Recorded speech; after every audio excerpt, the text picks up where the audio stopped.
Kamera pamberi chadara ramangu kuchasa. Yese zvachataura nezvechokwadi. Zvikanyeba ndichabatwa nemhosva. Mwari ari mubatsiri wangu. Saka mushure changanira.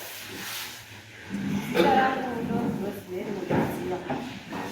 Nyaya yangu yakamira sei. Ini ndakaroorwawo mumusha kwakondo mugore ra2008. Ndakagara nemurume wangu. Ndagara nemurume wangu ndakabata nhumbu yangu. Ndabata nhumbu yangu sekudaro. Murume wangu akazokwanisa kuti dai wamboendesawo cheuviri mumusha munozvarwa mukadzi wangu. Chokwadi murume akatsvaga mari. Atsvaga mari akaenda kumusha kwangu. Mari yanga inayo nguva yacho handichatondera munoti yanga iri yengochinje. Akaenda chokwadi akanotambirwa.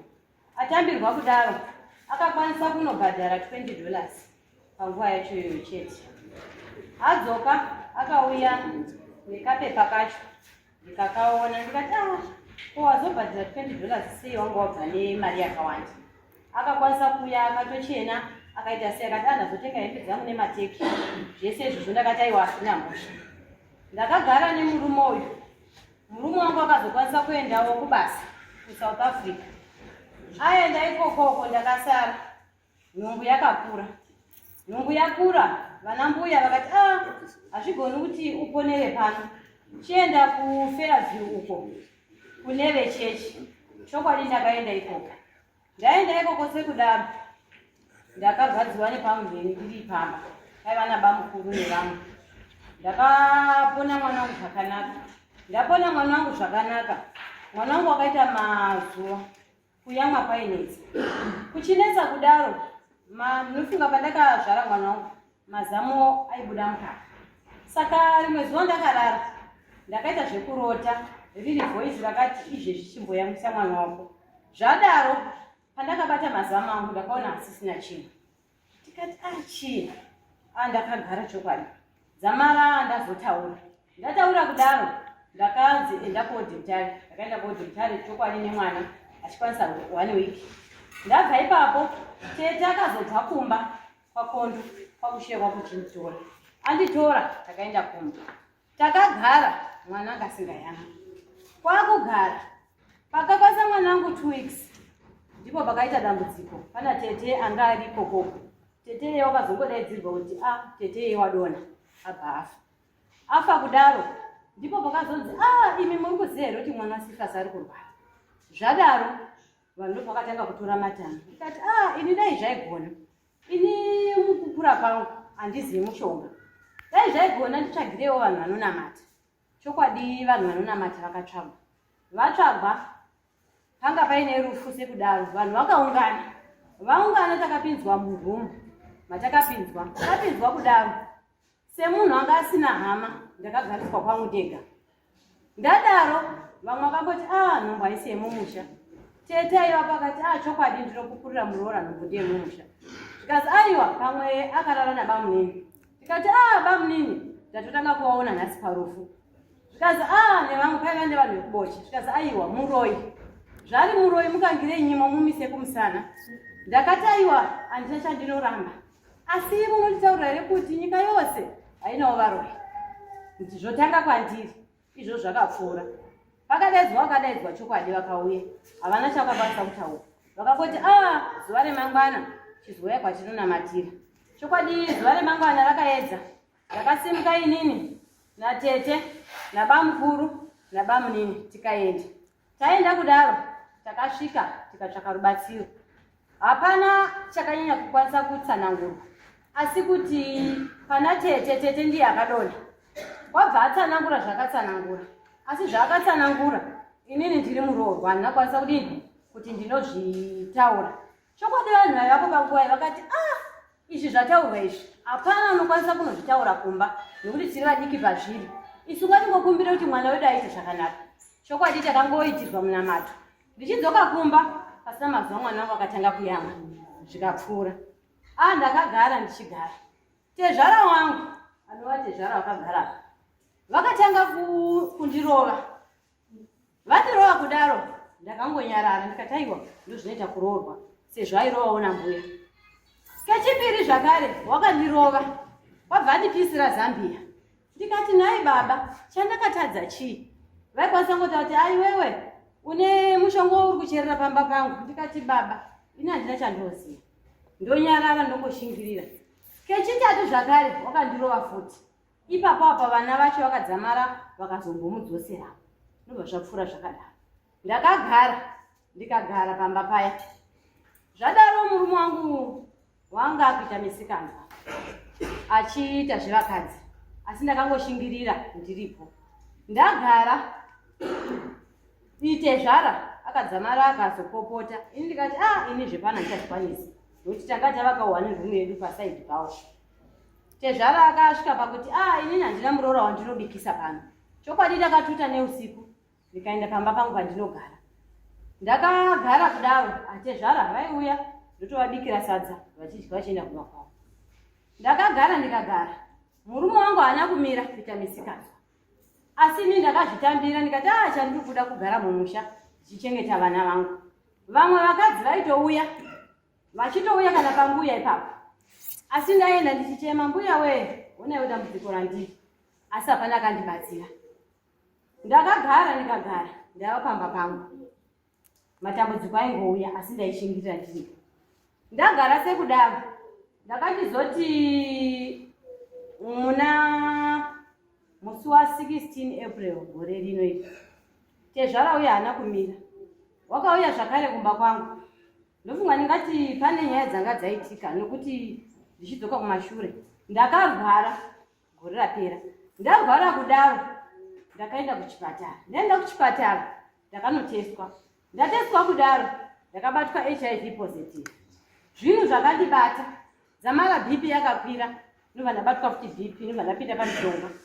Murume wangu akadaidzwa, uya pane dambudziko raitika. Murume wangu haana kuuya. Kuda kuti murume haana kuuya. Murume akateerwa akati aiwa basa ndiri bhisi ndichauya manheru. Murume wangu haana kuuya. Ndikagara dzamara chikafu pamba hapasisina. Ndaingobatsirwawo nevenharaunda vaindibatsirawo. Dzimwe nguva ivo mbuya vaindibikira vondipa. Ndakachengetwa nevana vangu, ndo vakandichengeta. Dzamara ndaona kuti upenyu hwaoma. Ndakafonera vanhu vekumba ndikati upenyu hwandiremera zvikazaiwa chimbotsvaga mari kana tokutumira mari wombouya tombokuona.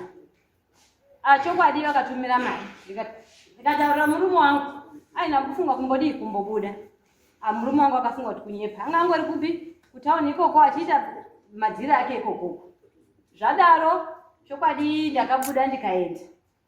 Ndobva ndazodzoka January wandakadzoka murume wangu anga asati adini tamboonana ende hapana akataura neumwe. Ndadzoka ndikagara pamba pangu. Zvadaro murume wangu haana kumira kuita misikanzwa. Dzamara akasvika pakumboti umwe zvakare mukadzi handizivi kuti zvanga zvafamba sei. Mukadzi uya nekugumbuka ndakaendawo kwabva ndanoita noizi kumba kwavo. Dzamara mukadzi uya wakaunzwa. Ndakazowana mabhegi angu kicheni mangu. Ini kwabva ndabudisa mabhegi ani ndarasa kunze. Mukadzi uya ndizoone vana vari kutamba pavamwene vangu vane mukadzi asi ndevake. Ndakaendapo nehasha ndikati izvozvi kasikai kubva panapa handidi kuona munhu. Chokwadi takanetsana. Dzamara vakandisungisa murume wangu nemukadzi Mbuya akasvikira pakuti uchapabva pano pamusha. Ini ndiri kuda uyu. Ndakati inini mbuya handibvi nokuti ndakavimbana nemurume wangu tiri vairi. Sekudaro ndikagara. Dzamara zvakasvika pakusiyana. Kwabvaita futi umwe mukadzi zvakare. Ndobva nditiza ndine pamuviri pekamwana kangu ane 10 years. Asi ndakashingirira ndikagara pamba. Ndinorarama nemaricho vanondiziva. Ndinotoita maricho vanemuyera shuvana haana unyoki. Saka ndakashingirira ndiri pamba pangu. Zvadaro murume wangu akadzamara futi kuita zvomwe mukadzi kutauni kwaari. Vatova nekamwana kakuenda kuchikoro. Akauya zvakare nemwana iyeye kumberi kwangu. Ndikamubvunza chinyi nokuti hama dzangu mukaona zvinhu zvakudaro zvinototaura zvega kuti kana nemumba munenge musisina chinyi chakanaka papasisina nebondi. Ndaimboedzawo kuda kuti nai murume wangu asi zvakashaya basa. Dzamara inini ndakatoti aiwa ini ndinosiya zvakadaro chandinokoshesa vana vangu. Ndakagara musi wa16 April wandiri kutaura. Mwana wangu ndakamuti mwana wangu kuona mapirisi angu eBP apera. Ndodini? Inini pandakanisa nemurume ndandakuenda kumagweja. Tichinochera mvura tichidzoka kumba. Ndichikwanisa kutengera vana vangu chikafu zvandaikwanisa. Dzimwe nguva ndomboenda kuchikoro ndichishandira school fees. Iye akariko kutauni. Ndadaro ndakati mwana wangu chienda kumagweja. Saka ndiye waifanira kuvhurira mombe musi wacho. Saka tezvara vakabva vauya vakawana mombe asadzi afuka. Vasvika vakati jemu uri kupi? Ndikati jemu aripo. Ndikazi sei anonoka kuvhurira mombe. Ndakabva ndasimuka kubva ndaenda ikoko. Ndasvika ikoko ndakati amamuka sei baba vakadaira zvakanaka. Saka vakazosvikira vakuti muroora. Upenyu hwari kurarama ina huchikufadza. Wadi kumboendawo pakondo apa. Wanokumbira kuti vakubatsiriwa. Vataure nemurume wavo. Ndakakwanisa kupindura kuti baba zvese zviri kuitika munozviona zvinokurwadzaiwo. Zvikazi zvinondirwadza muroora. Ingava neni ndinototi ndikaitawo nyaya dzangu ndivo vanondibatsira. Ndikati nguva diki diki vakabva vasanduka baba vaya. Zvikanzi apfutseke iwewo nyaya dzako uri kuita unditaurire. Ndikati baba ndakabvira rini ndichitaura kuti mwana wenyu ari kudai mese ndichitaura mese nambuya kondo. Ndava ne17 years ndiri mumusha. Handisati ndambotengerwa kana chipfeko nemurume wangu. Vana ndinopfekedza ndini ndega nemaricho. Vadaro zvikanzi apfutseke. Saka ndakaona kuti zviri panapa vakuda kutaura kuti nguva yacho ndaitorwara nemazive vanozviziva. Ndakadzoka kumba kwangu. Ndikati kumwana musikana wangu ngatiwache. Saka ndakagara pavheranda. Patime ndaiwacha kudaro. Sakondo uya akabva vauya. Uya kondo wangu wasipo. Vakaya vakabata mutsvairo. Vakati gogo ndikatisvika here baba. Zvikanzi saka vakabvunza umwe mukadzi wandaenda naye kubasa. Zvikanzi mai ani bhari. Ndikati mai ani bhari nandizivi. Zvikanzi ngasasauye pano. Ndikati zvaita sei baba. Zvikanzi ndiye ari kukunyengedza. Ndiye akakutuma kuti uende kumagweji unouya nechirwere. Ndosaka izvezvi mwana wangu asingachauyi pano. Ndosaka ndakati mwana wangu zvakauya ngarare murumu make. Ndikati baba mune chokwadi nezvamuri kutaura. Waora. Saka mwana wangu anoda kuurirei pano. Ndikati mazvita baba. Mune chokwadi here baba kutaura kuti ndakaenda kunohura. Sinzi mwana wenyu achiita zvisingaiti makambonzwa here kana kuti ndine zuva rimwe randakabatwa nechikomba kana kuita misikazi. Saka baba akabva ati ndokurova. Ndikati baba zverwendo runozviedzei ini ndinokudzoserai. Ndanga ndabvumbuka nemazoko angu andituka. Saka iwaya pazasi ndiri padenga. Saka time yavakauya baba inini vakauya chichidiki vachida kundibata kudai. Ndobva ndakandovabata kudai. Saka takabva tanodonha tese. Ini ndobva ndavagarira pamusoro ndochoka chichika. Ndavagarira pamusoro ndakavarova mambama angu 4. Kwabva ndasimuka ndobva ndamirapo. Ndikati baba zvamandituma kuti ndiite handidi kudaro. Ndoziva kuti murite zvara. Murite zvara muri baba vemurume wangu. Handizvo zvandinofanira kuti ndikuitei. Musafunga kuti handikurespektei. Saka vana mai guru vanga vatovapo nguva yacho. Vanga vatomira vakamira nechekure vakati tinosvika sei nokuti mai guru mai wavo vakamborwa naSakondo. Saka zvadaro ndakabva ndatora foni yangu. Ndobva ndafonera bamukuru. Bamukuru ndozvaitika kuno. Bamukuru akati alright mainini ndichava ndogadzirisa naye. Ndobva ndabva ndibva ndaenda kana tete. Ndobva ndasvika ndikati vana tete ndozvaitika pano. Ndokabva atasimuka ngatikane ngatidi achitora zvidhina vanobva vachisa. Ndikati aiwamirira aite zvapi zvese zvaanoda nokuti wakatomboti ndopisa kicheni. Ndikati kicheni ndiyo yese ipisai asi ndimuchaigadzirisa. Zvadaro ndikagara hapana munhu akakwanisa kutienzanisa. Murume wangu kuti ndichimutaurire murume wangu akati ini ndinotondikonesa nehama dzangu. Murume wangu angori kutauni ini ndiri pamba nevana vangu ndichingoita zvekuti ndikwanise kurarama nevana vangu. Zvadaro mwedzi wapera handichaziva wanga uri musi wa15 kana 16 August. Ndakatoenda kuchechi Friday. Ndadzoka mbuya futi wanga asipo. Mbuya wangu aenda kuchechi. Vaenda kuchechi kudaro. Ndakasvika pamba ndikati vana vangu ene muona kuti kwasekuru zvipfuyo zvavharirwa here. Vana vakaenda chokwadi. Kwabva wadzoka. Zvikazi ati avharirwa. Kwakuedza ndakarara nevana vangu vandinorara navo. Mukomana wangu ari ku1 room. Zvadaro ndakazwa kasaundi kakaitika pahwindo. Saka ndakabva ndavhunduka ndikagara. Ndikati chii? Mwana wangu kati mama chii? Ndikati handisuziva kuti chii. Saka patime yandiri kuti chii, ndobva ndatora foni yangu kuti ndiedzofonera iye murume wangu. Ndikati ndinongofona nyangwe dai akasadaira for sure haana kudaira. Patime yandiri kuti rega nditeerere ndobva ndazwa pahwindo kuti ta. Ndobva ndakakasika kumudza vana ndikati kasikai, ndokuti maglazi anga kudonhera papilo. Ndikati kasikai, iri dombo iri chii chiri kuitika? Ndakuchibvunda ndakamira. Zvino ndochidini? Saka ndakati satemu ndone dziri ku5 dzadzo mvocha yako chakati tsva. Ndikati pamwe foni yangu yakarasa. Zvino ndodini? No ndatofonera mumwe ndikati imi handizoziva kuti chii, asi izvezvi zvinoratidza kuti chii idombo. Munhu akati buda, ndikati aiwa ina handibudi, dai ndotenga. Zvadaro pamba pangu pane maruva aripo kudai. Saka kechitatu ndobva ndakati ndachimira pakona yehwindo. Saka pandakandodongorera kudai ndobva ndakachiona munhu akabva asimuka kwabva ati nendandi. Ndobva ndakati mai wee ndofira munhu. Ndakaridza mhere ndikati vanhu wendibatsireiwo mbavha pano nokuti nandauziva kuti ndiya. Saka pandakadaidzira kuti mbavha, mwana wangu mukomana akabva akuramba achimhanya. Saka iwopo wakazvizwa kuti munhu adaidzira kuti mbavha, wakabva watanga kumhanya. Pakutanga kumhanya paya mwana wangu achibuda zvikazi ndiwaniwo ndokuurayai. Ndikati mwana wangu mhanya mumba dzoka, munhu ane ndandi. Mwana wangu achinodzoka amba kuti atore tochi kuti atochi. Sekuru kondo yangu atova mega distance vari kumhanya. Saka pandakadaidzira nesimba mwana wamaiguru ari kuzasi akabva azvizwa wakamhanya wasvika kwangotora muti pagadheni wabva ati speed. Kwai ndakangosvika ndichirova. Paakasvika achirova ndobva akamira sakondo yakuti mukadzi wangu aripi. Ini ndiri kuchema ndiri kumba vanhu vaibataiwo munhu ndione kuti ndianiwo chandakatadza chinyi pamusha pano. Ini ndiri kuchengeta vana vangu ndega pano, handina munhu andiri kukumbira chinhu. Ndobva ndakazomhanya ndisvike ndisakondo. Ndakakwanisa kubvunza kuti sakondo chandakakutadzirai chii, chandakakushaishirai chii? Inga ndiri kurarama pano ndega ndichirikicha nemwana wangu fomutuyu anotomborovha chikoro achienda kumagweja kuti anditsvakire mari yemapiritsi. Chandashaisha chii? Ndikazi usati watanga pano chapabva chete. Ndikati aiwa zvine vana maigurungu acho vangu watosvika vanhu vatoungana. Wakabva waenda kumba kwavo wabva wasvika bva watora demo ravo. Zvikazi anenharo ngauye kuno. Mwana wamaiguru kagrade 7 newangu vakada kutomboenda ikokoko.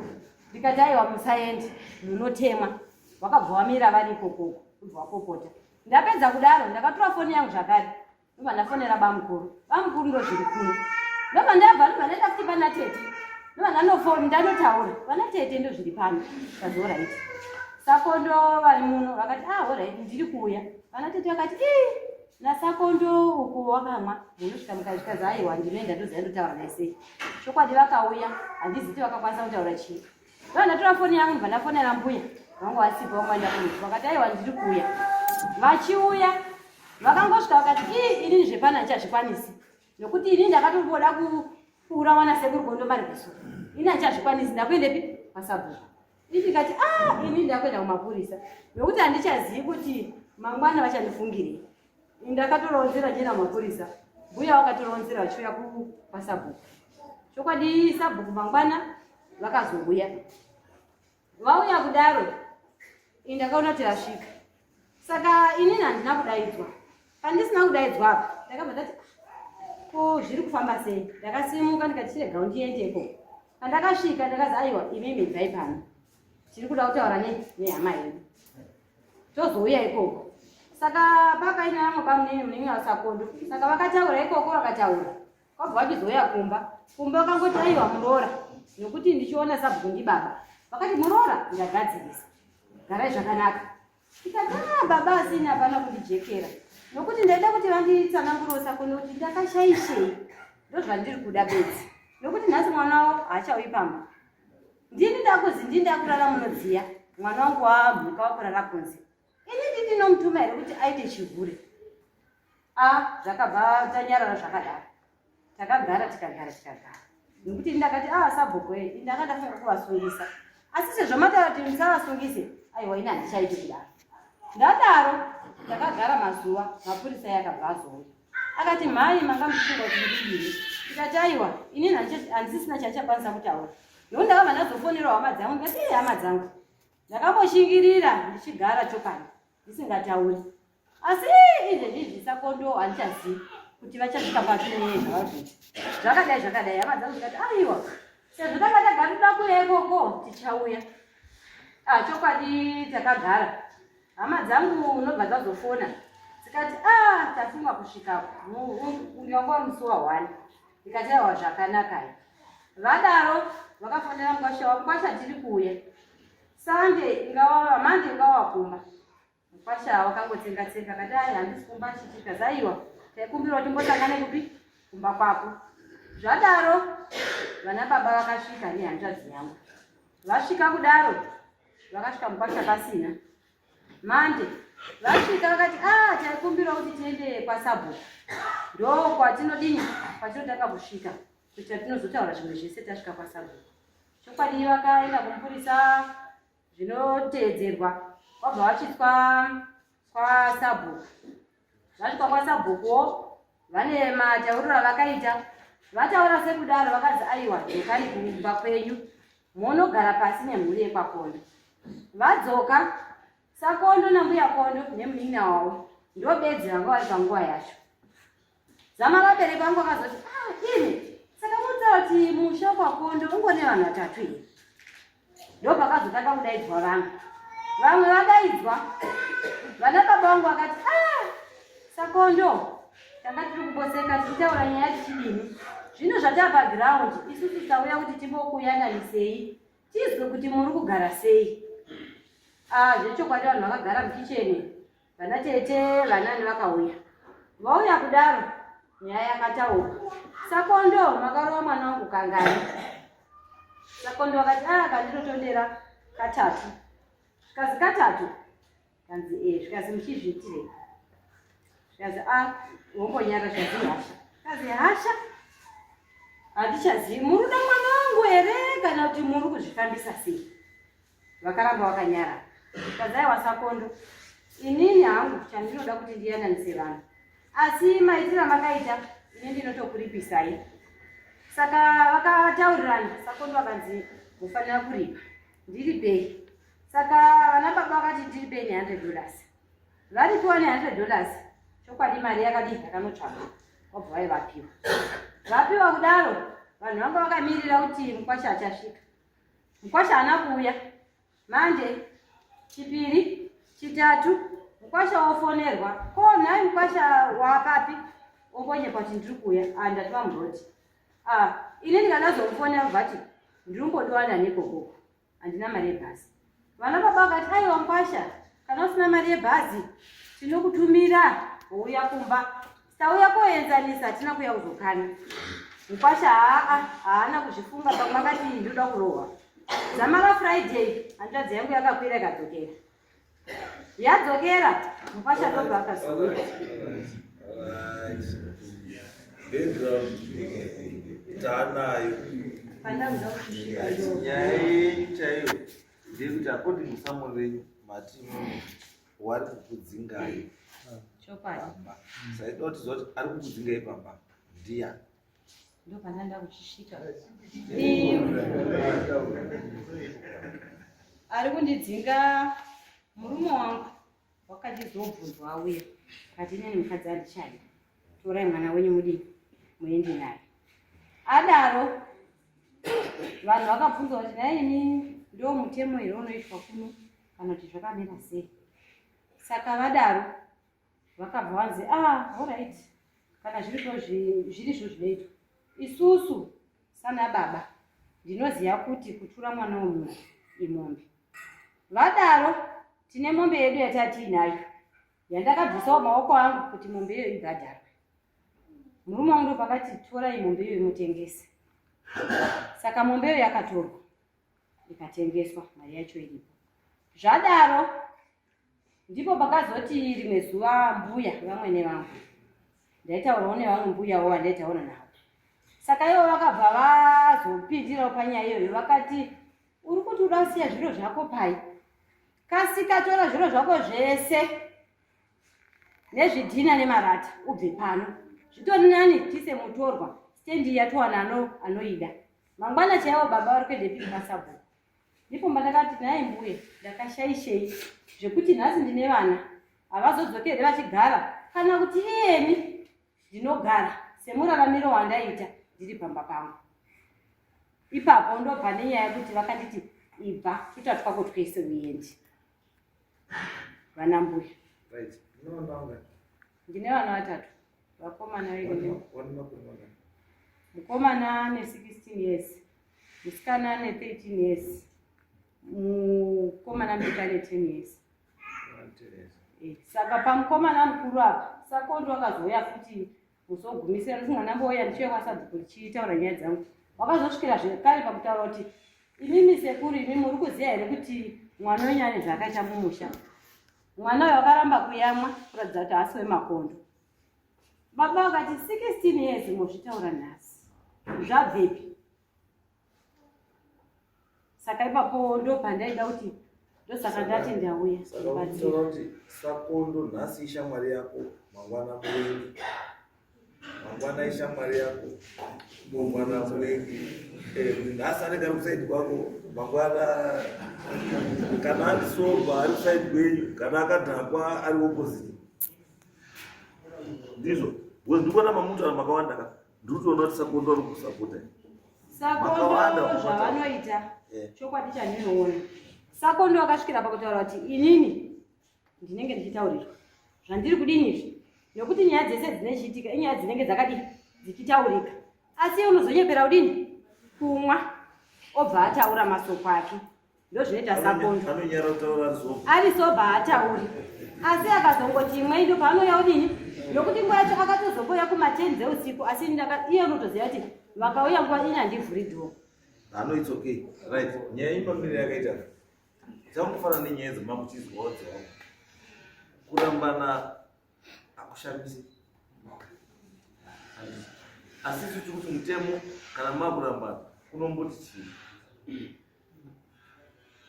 kanizvo mutemo tiri kutaura pa the reason why ndikubvunza maage ewana kuti wana wamunana wane makore mangani ndekuti ndinda more concerned about the kids not imimi mese because pane nyaya chaipo wana ndo pane nyaya ipo wana wenyu wese vari 3 hapana tasvika the age of 18 saka wese mamaina saka na wese vari mamaina vari kuda parental love vari kuda mother's love neshelter rekugara. Saka mutemo unoti kana vana vari under the age of 18 vanogara namai wavo. Custody inopiwa kuna mai, ndiye anogara nevana vari kusvikira wasvika the age of 18. Then on top of that, kana mai asina kwekugara kwekuenda newana anogara ipapo, iwe uri mukadzi abve ipapo ndio unobuda. Iwewe murume buda wosiya mukadzi newana wari kupamba wachigara ipapo uchiwa maintainer wari papi wari ipapo. Mukadzi unongosadi hausi kunzi kugara kwemukadzi newana pamba ipapo kuti uchiuda mukadzi ai, asi ukazoti fambi ukazoita pfungwa dzakanaka you are always welcome kudzoka kumba kwako.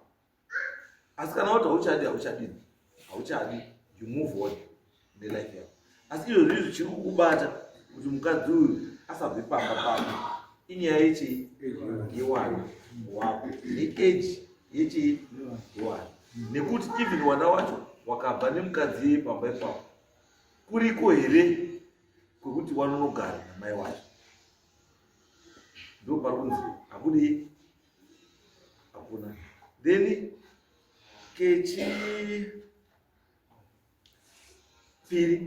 mataura nenyaya yekuti mwana haana kuyamwa first born ane 16 years, saka already pane madhauts ekuti mwana asiri chii ausiri wako. Endai ku-DNA test, endai ku-DNA test. Maenda ku-DNA test monopurwa kuti mwana ndewani ndio kuti nyara rufungirana kuti sei asi mutemo manje ndekuti ari kuti mwana hasi wangu ndiye ane the onus on him to prove.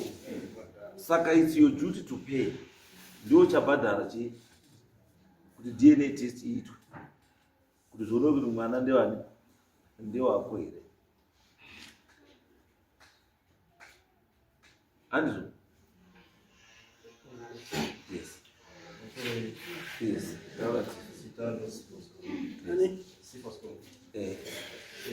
Panyaya toti nditi panyaya mwana zvinhu inini ndemetena mwana wangu anditiso hapana zita zuva rendakamuudza kuti mwana hasi wangu anditi but nyaya izwa Sifas chiri kuitika ndechekuti you are spending most of your time usiri pamba. Izvo spenda time yakawanda usiri pamba anditi you are using other people kutoiti mamouthpieces ako yezvo uri kuda iwe wakawanda kuti kuti mangwana uzofamba uchita kuti handini ndakazvitaura chiri kungoti alright mhuri yako ifambe ichitaura kuti mwana haana kuya mwana kuti asiwo saka hasi pangwa wari kuzwana kuti ini nditoziva kuti mwana haana kumbowamwa nditotanga kutozizvezvo pese pakaita mwana handiti mwana pakatadza kudini kuamwa indandisiripo. Saka iwewe mai wako nababa wako hawana kutombokutaura nemukadzi wako kuti taenda kumapostori kuonamatirwa kuti mwana azitani uyamo? Hawana kutaura? Hawana. Ende mai wako hazvizivi kuti wakana mwana haana kumboyamo? Hawaiziva kuti munhu akachiri pamba. Saka ndikuti iwe waziva sei kuti aizviziva? Ndikuti matauriro awaita. No. Alright. Imi makataura kuti mwana haana kuyamwa saka hasi panondiya. Ndisekuru Kondo izvi zvakabudikidza nerimwe remazuva. Mbuya Kondo akasvika nditaura nemunhu wandaitaura naye. Saka ivo Mbuya Kondo nguva yese pavakabvunzwa kuti Mbuya Kondo mune chibvumbu nemuromo vakanyarara. Saka musi vakaona ndiri kuwanzira nambo ndikati mbuya ndakuenda mosara nemurume. Zvikazara zvinhu zvakurutakura zvese ndikati zvinhu zvangu ndosiya mudzimba dzangu. Ndo pakadaira Mbuya Kondo akati wati zviro zvakurutakura zvese ende ziya kuti une mhosva iwe mwana wako akaramba kuyamwa uratidza kuti unodini unozviziya. Vadano vakasvika kwauchitaurira sekuru Kondo yaide kuchiuya murume wangu akati handizvizivi. Koimini zvamaizotenga manani emumagaba maitenga muchiti kudini? Zamuriri.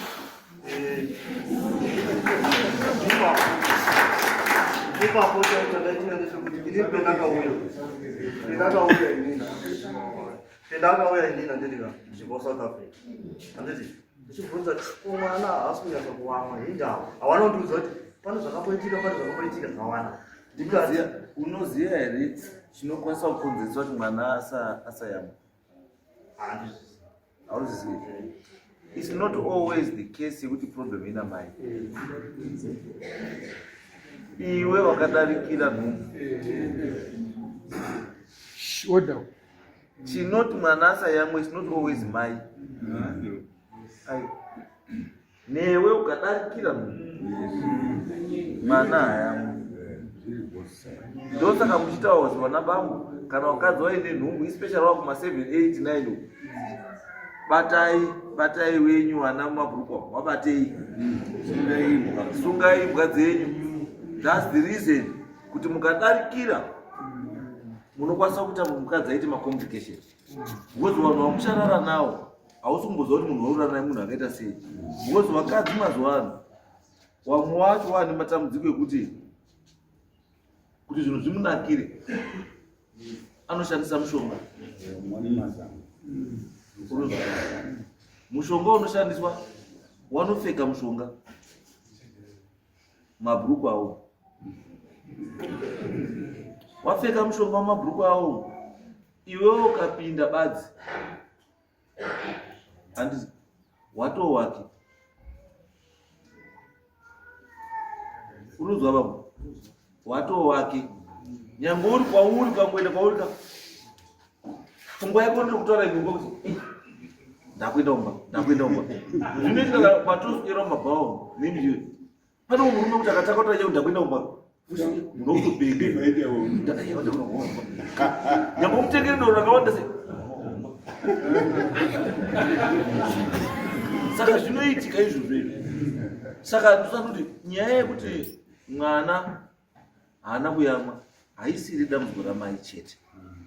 Newe baba une responsibility to look after yourself kana mukadzi ari munyaya ichiti aripa aine nhumbu. Handizvo. Saka ini ndiri kuti kana musiri kuirana nazvo kana mbuya wakatombotaura it means kuti mbuya nyange akaona mwana uyu haachamudi kana nyange sekuru akaona mwana uyu haachamufariri. Reason iri yekuti chii? Hauna umboyamwa pamwana hauzivi pano.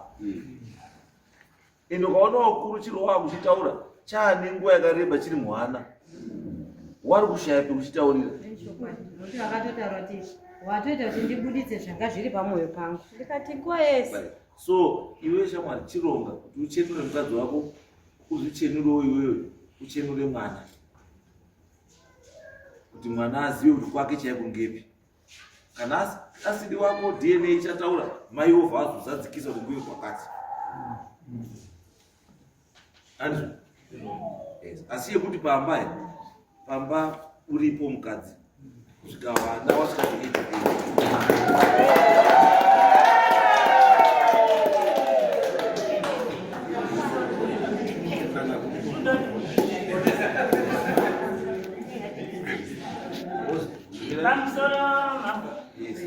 iri pano ndinenge ndiri kude kuti mundienzanise ngekuti izvozvo takabvunzana tiri mumizi takabva tasvika kumba wobva wati nehuku newana nasekuru chaiwo wendinoti ndiwo baba wauye koti ndiri baba wemwana haasi kugona bakuti auye kuti mbuya kondo chii chaitika kugezi uko tingadai takandoenzanisa nazvisakasvika kunoa izwai mbuya chandopedza kutaura chekutanga chamunofana kuita samai nababa chamunofana kutanga kuita first tangai maita dare newenyu mwana mobva mamubata paari kukanganisa mobva mubataura kuti mwana uri kukanganisa zvakati kana magadzirisa wenyu mwana mochizotora mwana weumwe mochidaidza hama dzake mogadzirisa muri chii muri pamwe chete. Mutemo wedu wechivanhu hamugadzirisi murooraba hama dzake dzisiro.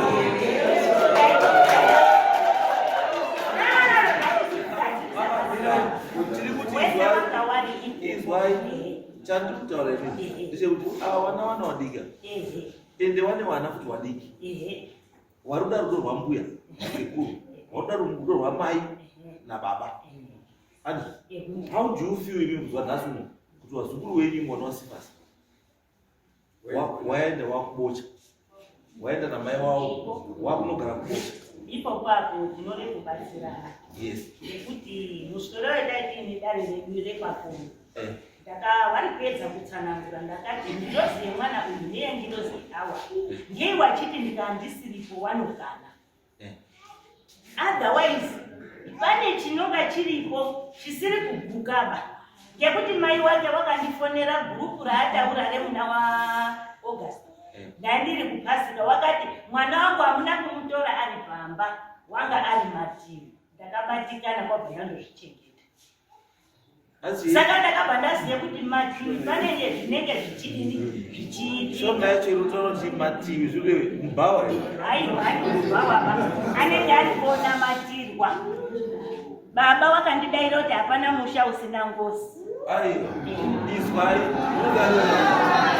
ndiri munhu mababa hamusi kudaro here ndikabva ndaramba hangu ndakanyarara mukaramba hei uya garai pasi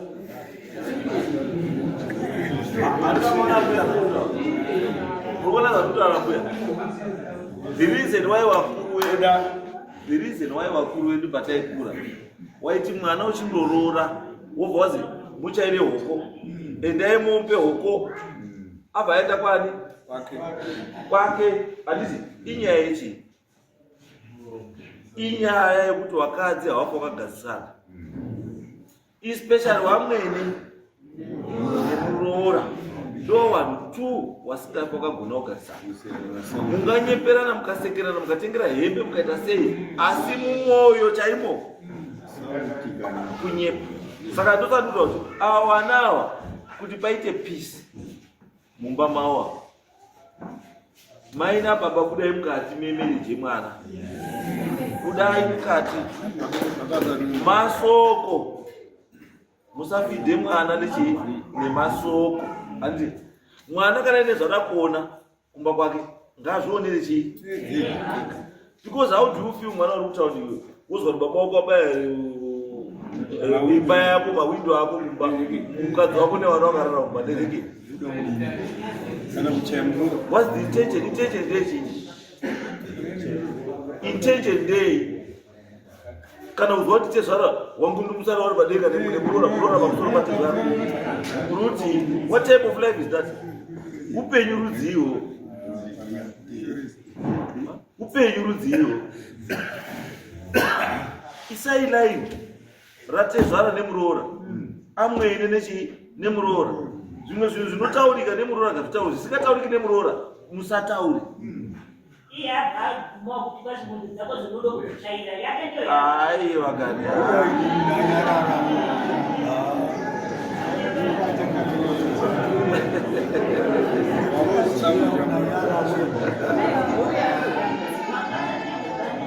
aiwa izwai kati mbuya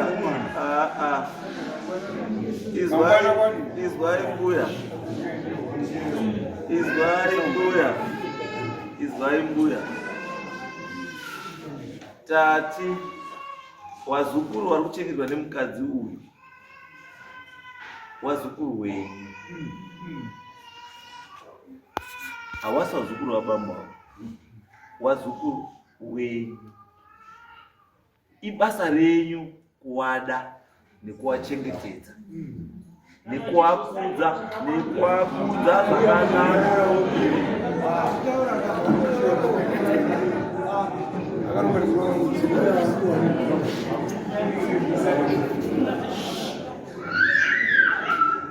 Anyway, sekuru sakondo togai mushasani sababa. Baba atirichi makuwa. Baba adidi ashandiswi nevanhu wane zvavo zvavari kuronga kuda kuita. Pamwe pacho bamwe vanhu vakasitadha weakness yenyu vanokushandisai. Vanouyawo kufidhai kuti mubva mamutengera dozi. Mafidwa mabaya mawindo evana. Mawinda mabaya then maona chii. Chamaona chii.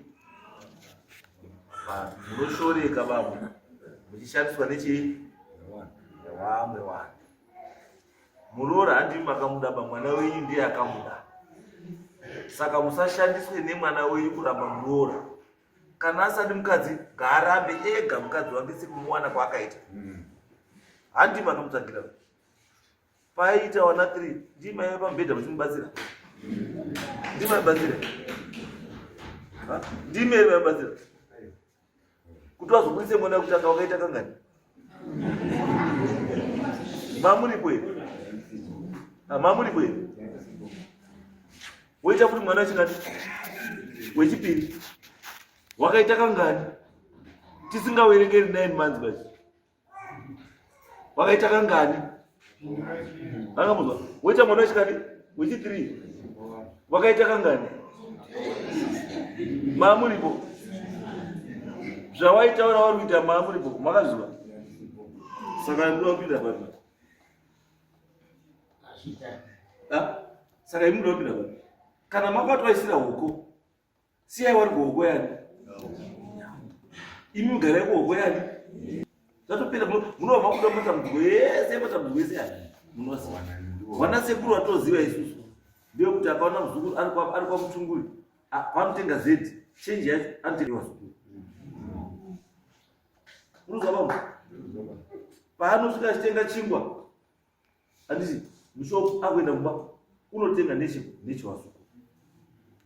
Akakama mukaka sekuru kapu 2 kumba kwake, imwe kapu yacho kwazukuru.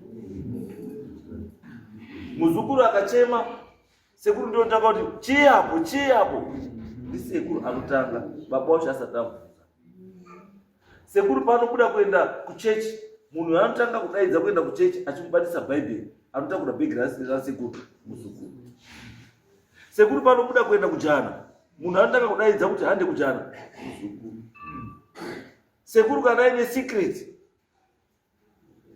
munhu anotanga kutaurira muzukuru. Ngatide vazukuru vedu, ngatide varoora vedu, ngatide vakwasha vedu, ngatide mishayani. Chiendai kumba muroora, gara pamba pako nevana. Murume iwewe kana asi kukuchengeta, chibva waenda kumaintenance mangwana, wobva watona kuchibhokoti, wobva watomunyoresa vana vari 3, he must look after his kids and his wife. Kana asisakudi, izvozvi zviri musenzi wake, ndozviri kumuchengetera vana vake. Iye asisakudi, anofanira kukuchengetawo newe uchengeta vana vake. Saka is maintenance for 4 people. Thank you, Andy.